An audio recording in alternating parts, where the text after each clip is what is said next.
स्थित हरहा नदी के साइफन में रील बनाने के दौरान एक युवक तेज धारा में बह गया। घटना के बाद इलाके में देखिए अफरा तफरी मच गई और प्रशासन युवक की तलाश में जुट गया है। पिछले कई दिनों से जिले के अलग अलग क्षेत्रों से युवक हरहा नदी के साइफन पर पहुंचकर नदी में कूदकर नहाने और रील बनाने का वीडियो बनाते हुए आपको नजर आ जाएंगे।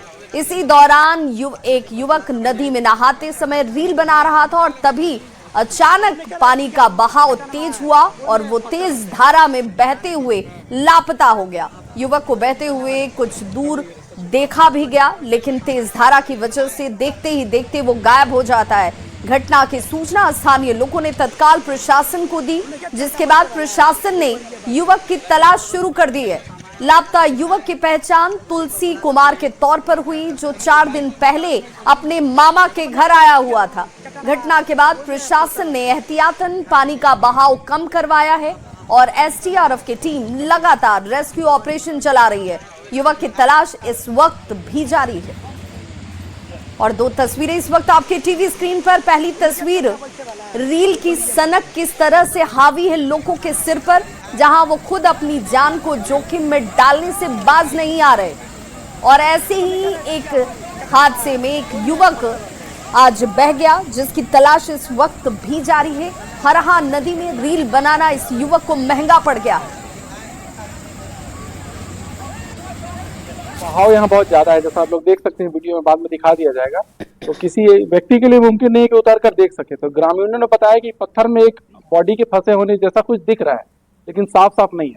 लेकिन पानी का फ्लो बहुत ज्यादा है और पानी का कंट्रोल जो होता है गंडक बराज से होता है। तो हमने उनके कंसर्न ऑफिसर से बात किया है। थोड़ी देर में पानी अगर बंद हो जाता है तो गाँव के कुछ लोगों ने वॉलंटियर किया है कि वो जाकर अगर बच्चा मिल जाता है तो अच्छी बात है, कम से कम उसकी बॉडी सुपुर्द कर दी जाएगी। खबर गोपालगंज से, जहां गंडक नदी में 3 लड़कियां डूब गईं। जिला प्रशासन ने छोटी नाव के हादसा होने की एक बड़ी वजह बताया लड़कियों के लापता होने की पुष्टि की जा रही है और यह हादसा सुबह में मोहम्मदपुर थाना क्षेत्र के डुमरिया घाट पर हुआ। लापता तीनों लड़कियां चंदन राय और मजिस्टर राय की बताई जाती है। यह भी कहा जा रहा है कि नाव से सभी लोग नदी पार कर खेत में उस तरफ जा रहे थे और इसी दौरान तेज हवा और बारिश की वजह से नाव पलट गई। एसडीएम ने यह भी कहा है कि एसडीआरएफ के अलावा गोताखोरों की टीम को बुलाया गया है। वहीं जेडीयू विधायक मनजीत सिंह ने घटना पर दुख जाहिर किया और अधिकारियों से बात कर रेस्क्यू ऑपरेशन में तेजी लाने की अपील की। विधायक ने यह भी कहा कि वैकुंठपुर में स्थायी रूप से एसडीआरएफ और एनडीआरएफ की कैंप होनी चाहिए। बहुत दुखद घटना है। गंडक नदी में आए दिन इस तरह की घटनाएं घटित होती रहती हैं और लगातार यह हम पूर्व से मांग करते रहे कि एनडीआरएफ एसडीआरएफ की टीम अस्थायी रूप से इन ऐसे मौसमों में जब गंडक नदी उफान में होती है तो एसडीआरएफ की टीम वहाँ परमानेंट रहनी चाहिए। वहाँ छोटा सा डेंगी टाइप का नाव था, उसमें कुछ व्यक्ति जा रहे थे तो तेज हवा के कारण शायद पलट गई है। उसी में कुछ लोगों के गायब होने की सूचना है। एसडीआरएफ टीम लगभग सुबह से ही अपना प्रयास कर रही है और स्थानीय गोताखोर की व्यवस्था की गई है ताकि सही तरीके से उसका बचाव कार्य किया जा सके। बाढ़ में आज एक बार फिर उमानाथ घाट पर बड़ा हादसा हो गया। उमानाथ गंगा घाट पर नहाते वक्त 3 महिलाएं डूबने लगी, जिसके बाद स्थानीय लोगों ने आनन फानन में 2 महिलाओं को तो बचा लिया, जबकि एक लड़की गंगा की तेज धारा में बह गई, जिसके बाद लगातार उसकी तलाश जारी है। डूबने से बचाई गई महिलाओं ने कहा कि नालंदा के कोनहा से ये सभी यहाँ पहुंचे थे, शुद्धिकरण के लिए गंगा में नहाने उतरी और तभी तीनों का हाथ एक दूसरे से छूट गया और ये सभी डूबने लगी। 2 महिलाओं को लोगों ने किसी तरह से बचाया, लेकिन एक लड़की काजल जो है वो इस में बह जाती है, जिसके बाद पुलिस और गोताखोरों की मदद से डूबी लड़की का तलाश चल रहा है। कितना आदमी टोटल? लगभग 15 आदमी आए हुए थे। सब एक साथ ही नहा रहे थे। 3 जगह नहा लो।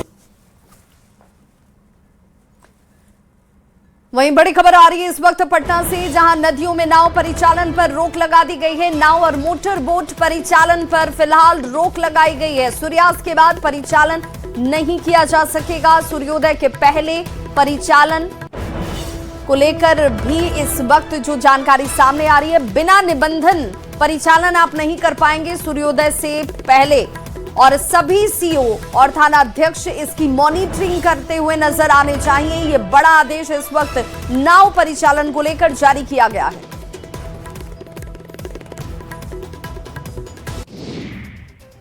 पूर्वी चंपारण में 3 घंटे की मूसलाधार बारिश ने मोतिहारी नगर निगम की जैसे पोल खोल दी। मोतिहारी के सबसे बड़े सदर अस्पताल, कचहरी, हॉस्पिटल चौक के साथ साथ कई मोहल्लों में जल जमाव जैसे हालात बन गए हैं। नगर निगम की टीम जल निकासी की व्यवस्था में जुटी है। वहीं इस जल जमाव से लोगों की परेशानी बढ़ गई है। मोतिहारी के सबसे बड़े सरकारी सदर अस्पताल में इलाज कराने के लिए पहुंच रहे लोग अब इसी जल जमाव की समस्या से जूझते हुए अंदर प्रवेश कर रहे हैं।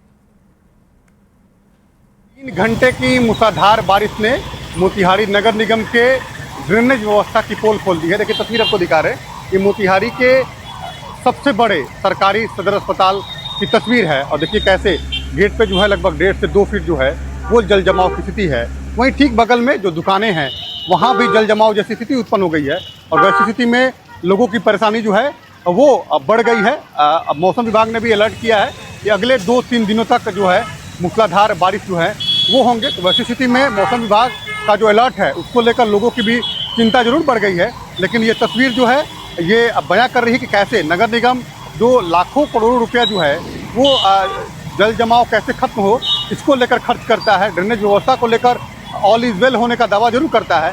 लेकिन जो तस्वीरें हैं का हो काका बड़ी पानी हो गई बा ना, बहुत दिक्कत होता है पानी होने में, तो बहुत दिक्कत हो गई और बारिश हो रही निकला है ना का पानी निकला है ना जल्दी। देखिए ये जल जमाव जैसी स्थिति जो है वो मुख्य द्वार पे है और वैसी स्थिति में सभी जगहों पर जो सदर अस्पताल के मुख्य गेट हो, अंदर हो, बाहर हो, सभी जगह जल जमाव जैसी स्थिति उत्पन्न हो गई है। और वैसी स्थिति में ये बड़ा सवाल जरूर खड़ा होता है कि आखिर नगर निगम करोड़ों अरबों रुपए की राशि जरूर खर्च करती है, लेकिन खर्च केवल व्यवस्था तो होती है लेकिन उसमें सुधार नहीं हो पाती है। उन्नीस कुमार, न्यूज़ 18 मोतिहारी। खबर सासाराम से, जहां 2 घंटे की बारिश ने पूरे शहर को पानी कर दिया। सासाराम सदर अस्पताल में कई जगह घुटने भर पानी जमा हो गया है। ऐसे में मरीजों को आवाजाही में परेशानी हो रही है और पूरा सदर अस्पताल जैसे झील में तब्दील हो गया हो। सुबह हुई झमाझम बारिश की तस्वीर आपके सामने है जिसने नगर की सूरत ही बिगाड़ दी। चूंकि मौसम सुहाना हुआ, लोगों को गर्मी से राहत मिली, लेकिन कहीं ना कहीं इसी जल जमाव ने लोगों की परेशानी भी बढ़ा दी। मॉनसून से पहले हल्की बारिश ने ही सिस्टम की पोल खोलकर रख दी है। नवादा में बारिश के बाद सदर अस्पताल में जल निकासी की बदहाल स्थिति सामने आ गई। पूरा अस्पताल परिसर पानी हो चुका है। रजिस्ट्रेशन काउंटर, दवा वितरण, एक्सरे से लेकर यहां तक कि सिविल सर्जन कार्यालय तक जाने के रास्ते में घुटने भर पानी लगा हुआ है। मजबूरी में इलाज के लिए आ रहे मरीज और उनके परिजन इसी हालात से गुजरने को मजबूर हैं। लोगों को अस्पताल में परेशानी उठानी पड़ रही है। लेकिन ऐसा नहीं है कि नवादा सदर अस्पताल की ये तस्वीर पहली बार सामने आई हो। हर साल बरसात के दिनों में यही सूरत होती है। जिसकी जिम्मेदारी है व्यवस्था को दुरुस्त करने की, वे लोग आंखें मूंदे बैठे हैं। बंगाल की खाड़ी से सक्रिय हुए मौसम के सिस्टम ने देश के बड़े हिस्से के मिजाज को बदल दिया है। बिहार में मौसम विभाग ने अगले 24 घंटे में पटना, मुजफ्फरपुर, भागलपुर समेत 17 जिलों में राहत की बारिश बताई। वहीं कई जगहों पर आफत की आंधी लोगों के लिए परेशानी का सबब भी बन गई। ठनका गिरने की वजह से बिहार में कई जगहों पर लोगों की मौत भी हुई है। ऐसे में मौसम विभाग और आपदा प्रबंधन प्राधिकरण की ओर से अलर्ट जारी किया गया है। अगले 2-3 दिनों तक राज्य के तापमान में गिरावट बनी रहेगी। और इस वक्त आपके टीवी स्क्रीन पर ये तस्वीरें, जिन तस्वीरों में पटना, जहानाबाद, दानापुर, गोपालगंज, लखीसराय, आरा, शेखपुरा, बक्सर, मुजफ्फरपुर, सासाराम, सिवान और छपरा में झमाझम बारिश राहत लेकर आई गर्मी से, तो कहीं पर यही बारिश मुसीबत बन गई। बिहार में ठनका गिरने से हाहाकार मचा हुआ है। अलग अलग जिले में 8 लोगों की मौत की बड़ी जानकारी इस वक्त सामने आ रही है। छपरा में एक व्यक्ति की मौत हो गई, वहीं औरंगाबाद और दानापुर में 2 लोगों की मौत की सूचना है। खगड़िया और नवादा में भी एक शख्स ने अपनी जान गंवा दी। गया जी की बात करें तो ठनका गिरने की वजह से किसान की मौत हो गई। तो 8 लोगों की इस खबर ने लोगों को जरूर परेशान कर दिया है, क्योंकि ठनका की चपेट में आकर लोगों ने अपनी जान गंवाई और मौसम विभाग बार बार लोगों से इस दौरान एहतियात बरतने की अपील कर रहा है। खुले आसमान के नीचे न जाने के लिए, अनावश्यक बहुत जरूरी ना हो तो घर से बाहर न निकलें। भीषण गर्मी से झुलस रहे लोगों के लिए आसमान से राहत बरसती हुई नजर आई। दानापुर में मौसम ने अचानक से हालांकि रौद्र रूप धारण कर लिया और दिन में ही रात जैसा नजारा दिखने लगा।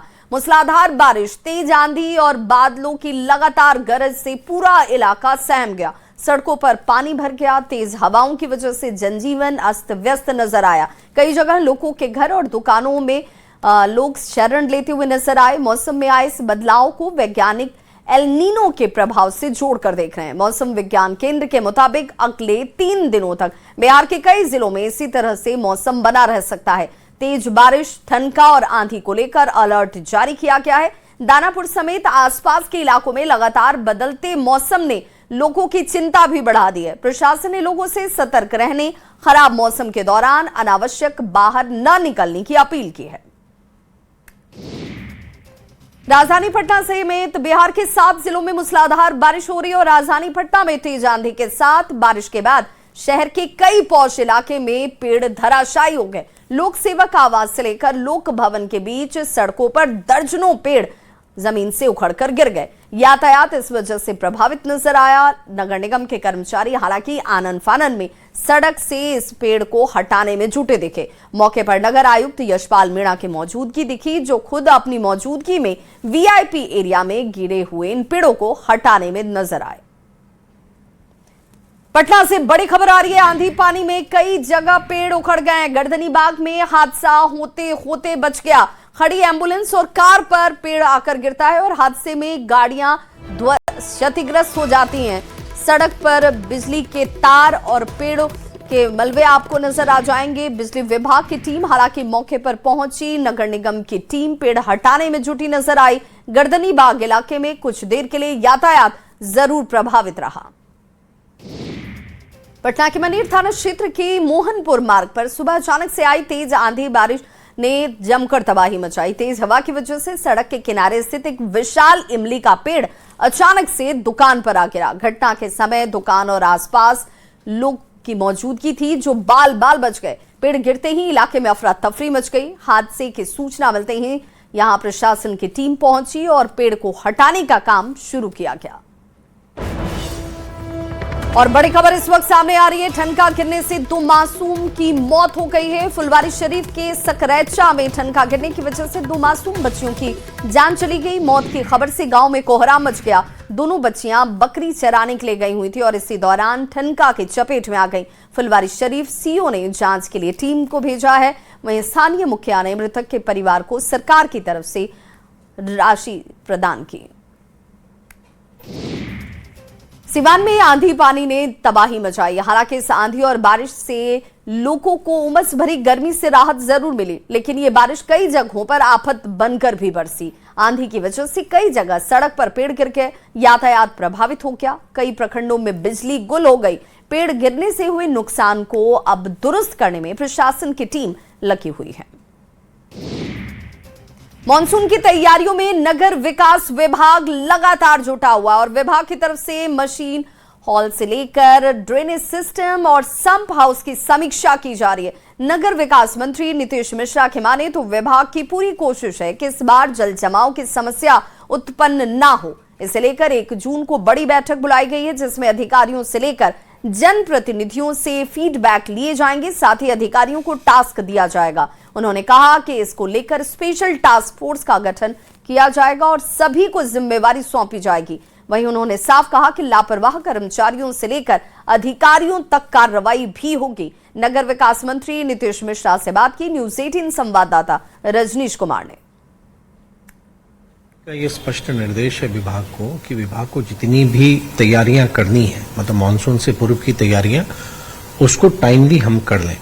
तो 2 स्ट्रैटेजी पे हम काम कर रहे हैं। एक तो जैसे आप स्वयं सहमत होंगे कि बुडको के द्वारा बहुत सारे कंस्ट्रक्शन काम किए जा रहे हैं जो कहीं बहुत जगह अधूरे लोग को दिखते हैं और लोग को असुविधा होती है।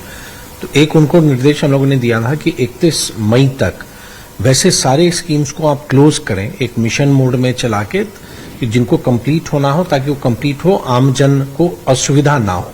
जो प्रोजेक्ट में भी समय लगना है तो वो नहीं, लेकिन उसकी भी बैरिकेडिंग करनी है कि कोई दुर्घटना ना हो, वो एक है।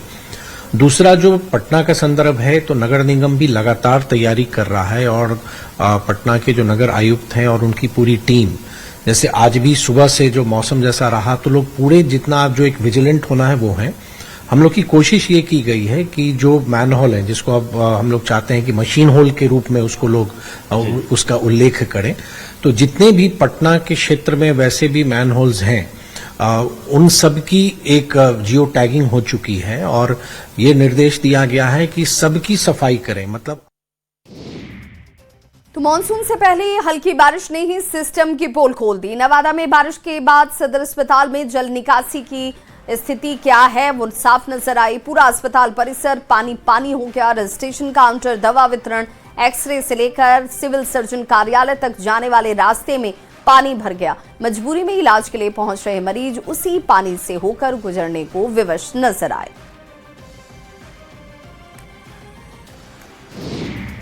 बड़ी खबर खगड़िया से, जहां कोसी का जलस्तर अचानक से बढ़ गया है, जिसके बाद बीरबास और कपसिया गांव के बीच बने पीपा पुल का एक हिस्सा धंस गया। यही वजह है कि इस पीपा पुल पर लोगों की आवाजाही बाधित हो चुकी है। ये पीपा पुल मधेपुरा के कपसिया और खगड़िया के बीरबास गांव को जोड़ता है, लेकिन इस पुल का एक हिस्सा धंसने की वजह से सड़क संपर्क टूट गया है। लोग परेशान हैं। 28 जनवरी को इस पुल का उद्घाटन हुआ था और 15 जून तक इस पीपा पुल पर आवागमन तय किया जाए। खबर बगहा से, जहां दौनहा में चौक पर भीषण सड़क हादसे के बाद से घटना स्थल पर अफरा तफरी का माहौल दिखा। ट्रक और 22 चक्का ट्रेलर के बीच आमने सामने की जोरदार टक्कर, और तस्वीरें आपको बता रही होंगी कि यह टक्कर कितनी जबरदस्त रही। ट्रेलर चालक स्टीयरिंग में बुरी तरह से फंस गया। हादसे के बाद मौके पर मौजूद लोगों की भीड़ यहां पर तुरंत पुलिस को सूचना देती है। स्थानीय लोग और पुलिस की मदद से ड्राइवर को काफी मशक्कत के बाद यहां से बाहर निकाला गया और उसे अस्पताल पहुंचाया गया। बताया जा रहा है कि प्राथमिक उपचार के बाद स्थिति को गंभीर देखते हुए बेहतर इलाज के लिए उसे रेफर किया गया है। हादसे के कारण मुख्य सड़क पर घंटों लंबा जाम लगा रहा। अगली खबर दानापुर से, जहां नौबतपुर थाना क्षेत्र के दरियापुर चैनपुरा स्थित NH 139 पर एक अनियंत्रित हाईवा ट्रेलर सड़क के किनारे बने 5 घरों और दुकानों में जा घुसा। इस हादसे में कई बिजली के खंभे भी उखड़ गए, जिससे इलाके में बिजली आपूर्ति बाधित हो गई है। प्रत्यक्षदर्शियों ने यह भी कहा कि तेज रफ्तार हाईवा अचानक से अनियंत्रित हुआ और सड़क के किनारे के मकान और झोपड़ी नुमा दुकानों से जाकर टकराता है। इस हादसे में लाखों रुपए का नुकसान हुआ है और अधिकांश लोग, बताया जा रहा है, उस दौरान अपने अपने घरों में सो रहे थे। उनकी जान बच गई, लेकिन नुकसान लाखों में जरूर हो गया। और स्वास्थ्य विभाग से जुड़ी हुई बड़ी खबर आ रही है। समीक्षा बैठक की जाएगी स्वास्थ्य व्यवस्था की। अस्पतालों की व्यवस्था को लेकर यह समीक्षा बैठक होने वाली है। स्वास्थ्य मंत्री निशांत 1 जून को यह महत्वपूर्ण बैठक लेते हुए नजर आएंगे। सभी सिविल सर्जन, प्राचार्य, अधीक्षक और निदेशक बैठक में भाग लेने वाले हैं। अगले 15 दिनों की तैयारी और इसको लेकर रूपरेखा तैयार की जाएगी। अस्पतालों की व्यवस्था में कैसे सुधार हो, इसे लेकर टास्क दिया जाएगा। 1 जून के बाद निशांत अस्पतालों का औचक निरीक्षण भी करने वाले हैं। इस औचक निरीक्षण में अगर गड़बड़ी पाई गई वैसे में कार्रवाई भी होगी और स्वास्थ्य सचिव कुमार रवि भी बैठक में मौजूद होंगे।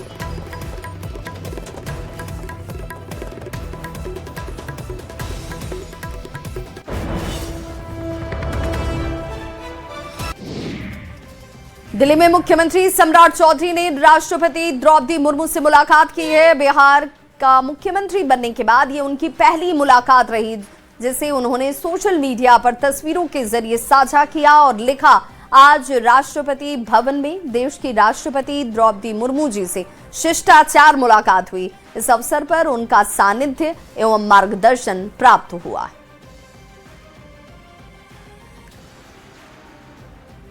तो मुलाकात की ये तस्वीरें शिक्षा आपके सामने इस वक्त टीवी स्क्रीन पर सोशल मीडिया पर तस्वीरों को साझा करते हुए बिहार के मुख्यमंत्री सम्राट चौधरी ने लिखा कि आज एक शिष्टाचार मुलाकात देश के राष्ट्रपति द्रौपदी मुर्मू जी से हुई और इस अवसर पर उनका सानिध्य और मार्गदर्शन प्राप्त हुआ है। शिक्षा मंत्री की तरफ से बड़ा बयान सामने आया, जिसमें मंत्री मिथिलेश तिवारी ने बड़ा बयान दिया। सभी मदरसा विद्यालयों की जांच की जाएगी, बिहार सरकार इसकी जांच करवाएगी। उन्होंने कहा कि हमने मदरसों की जांच के आदेश दे दिए हैं, बंद किए जाएंगे फर्जी विद्यालय। सभी संस्कृत विद्यालयों की भी जांच होगी, तो जांच के दायरे में संस्कृत विद्यालय भी हैं, मदरसा भी हैं, और सभी ऐसे विद्यालय जो फर्जी तरीके से चल रहे हैं उन सभी को जांचा जाएगा। बढ़ रहे हैं, उसी प्रकार से संस्कृत विद्यालय को भी आगे बढ़ाना है और एकदम स्पष्ट नीति बनानी है। डिस्क्रिमिनेशन किसी भी स्थिति में नहीं होगा और इसीलिए हमने अपने मंत्रालय स्तर पर यह तैयारी की है। हमने इसीलिए मदरसा बोर्ड के से संचालित सभी विद्यालयों की जांच का आदेश दिया है और साथ में संस्कृत विद्यालयों के भी जांच का आदेश दिया है। और वो पूरी जांच की जब रिपोर्ट हमारे पास आ जाएगी, मंत्रालय स्तर पर उसकी समीक्षा करेंगे और मदरसा बोर्ड और संस्कृत शिक्षा बोर्ड, ये दोनों बोर्ड से संचालित जितने भी विद्यालय हैं उनको पूरी प्रामाणिकता से आगे बढ़ाएंगे और साथ ही साथ जितने फर्जी विद्यालय होंगे उनको पूरी तरह से हटाएंगे। बिहार में शिक्षकों के ट्रांसफर को लेकर सरकार जल्द ही नई नीति लेकर आ रही है। शिक्षा मंत्री मिथिलेश तिवारी ने यह भी बड़ा बयान दिया। दिल्ली में न्यूज 18 से खास बातचीत में मिथिलेश तिवारी ने कहा कि जिन शिक्षकों को ट्रांसफर चाहिए उनके लिए सरकार अगले 20 से 25 दिन या जून के अंतिम हफ्ते में नई ट्रांसफर नीति लेकर आएगी, जिसके तहत विभाग की प्राथमिकता होगी कि महिला शिक्षकों की उनके ही पंचायत या बगल के पंचायत में पोस्टिंग की जाए, जबकि पुरुष शिक्षकों को उनके जिले या ब्लॉक में ट्रांसफर की व्यवस्था हो। शिक्षिका है, उन्हें उनके ब्लॉक में और उनके पंचायत के बगल के पंचायत में उनका स्थानांतरण करना है और जो पुरुष शिक्षक है उन्हें जिले में भेजना है और प्रयास करना है रिक्ति के आधार पर उनको उनका ब्लॉक जरूर मिल जाए। तो इस आधार पर हमारी नई ट्रांसफर शिक्षा नीति बन रही है। शिक्षकों के ट्रांसफर के लिए हम नई नीति बना रहे हैं और वो नई नीति हमारी अगले 20-25 दिनों में आ जाएगी। मतलब जून महीने में हम अंतिम सप्ताह के पहले हम ट्रांसफ़र नीति अपना कैबिनेट से अप्रूव करा लेंगे और उसके बाद शिक्षकों के ट्रांसफ़र के लिए जो भी प्रक्रिया होगी वो सरल की जाएगी और कई प्रकार के उसमें प्रावधान करेंगे जिससे कि सबके समस्या का समाधान हो जाए। कुछ लोगों का जो ट्रांसफ़र हो चुका है पिछले कुछ महीने से जो प्रक्रिया चल रही है, उन क्या वो भी प्रभावित होंगे इससे? नहीं, जिनका ट्रांसफ़र हो गया होगा और वो उसको लेकर के संतुष्ट होंगे, उन्हें क्यों हम इसमें शामिल करेंगे। जिन्हें ट्रांसफ़र चाहिए होगा और वो अगर आवेदन करेंगे तो निश्चित रूप से उनके लिए ये नियम लेके हम आ रहे हैं।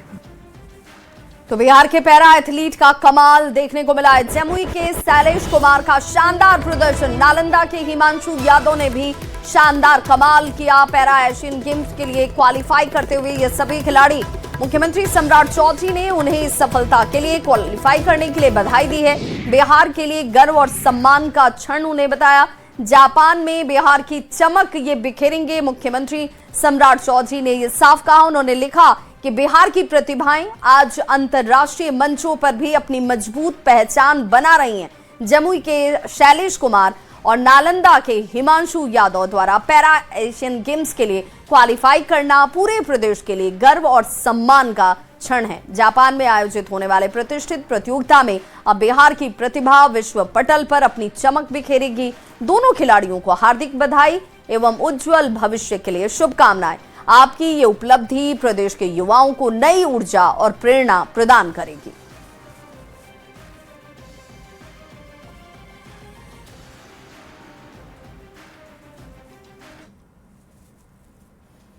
तो इस बुलेटिन